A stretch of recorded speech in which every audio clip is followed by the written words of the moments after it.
The Catholic Church has its first ever non-European pope, Jorge Mario Bergoglio of Argentina, now Pope Francis. I'm Marcus Mabry for the New York Times. Bureau Chief Rachel Donadio joins me via phone from the Vatican City. Rachel, thanks for being here. Thanks for having me.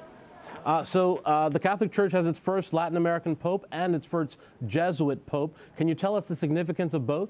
Well, I think that the significance of the first Latin American pope is looking towards the global south, to Latin America and Africa, the parts of the world where the Catholic Church is largest and is growing more quickly. I think that it's pretty clear that under Benedict's papacy, Europe was very much a focus of his whole intellectual project, and the idea, I think, is to look more at the broader Catholic world.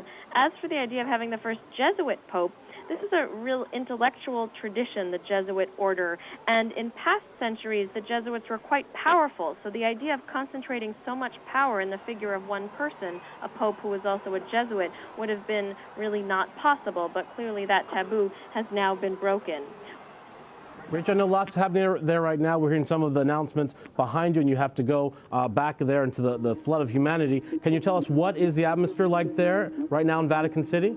Festive, crowds happy, cheering. Everyone was so suspended in anticipation, waiting to see who would be announced after the white smoke came out. We waited for more than an hour to find out who would appear on the balcony of St. Peter's. It's rainy and cold in Rome, so the crowds were waiting in the rain.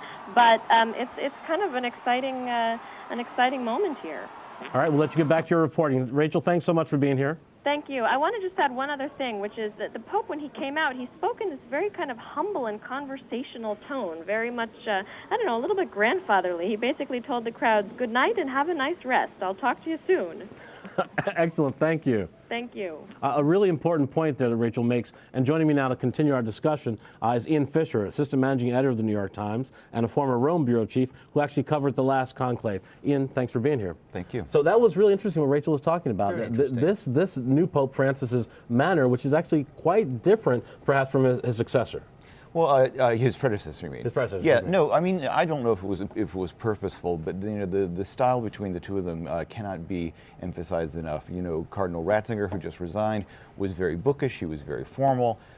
He was a humble man. He didn't live lavishly, but he lived in the Vatican. He was a creature of the Vatican. It seems to me they may have been sending a message with Bergoglio of a little more humble style. Bergoglio doesn't live in the papal palace. He lives in a very simple apartment. He takes the bus. He's been very active in poverty issues. So it is a much more, again, without saying that Benedict was not humble, this is a much more at its roots, at the parish level, humility. Much closer to the people of Buenos Aires, where he's based. Correct.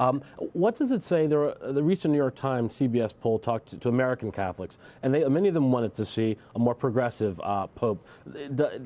Despite the fact that Jesuits here in the U.S. have a reputation for being progressive, this new pope doesn't necessarily come from a liberal or progressive tradition. He does not come from the little liberal wing of the Jesuit Church. There's very few cardinals who are. In fact, I think I can kind of say none. I don't think that Americans' expectations will be, reached very much. It's possible there might be some small changes, maybe on contraception, possibly on divorcees, getting communion, but I wouldn't expect any major changes. He's 76 years old. He's a creature of, he was a very close confidant to Ratzinger. I doubt they're going to see much change. And what's the next step in the installation of this pope? What can we expect to see next coming out of Rome? Well, as I understand it, there will be an installation mass, and it may be as soon as this Sunday. Excellent. Thanks for being here. Thank you.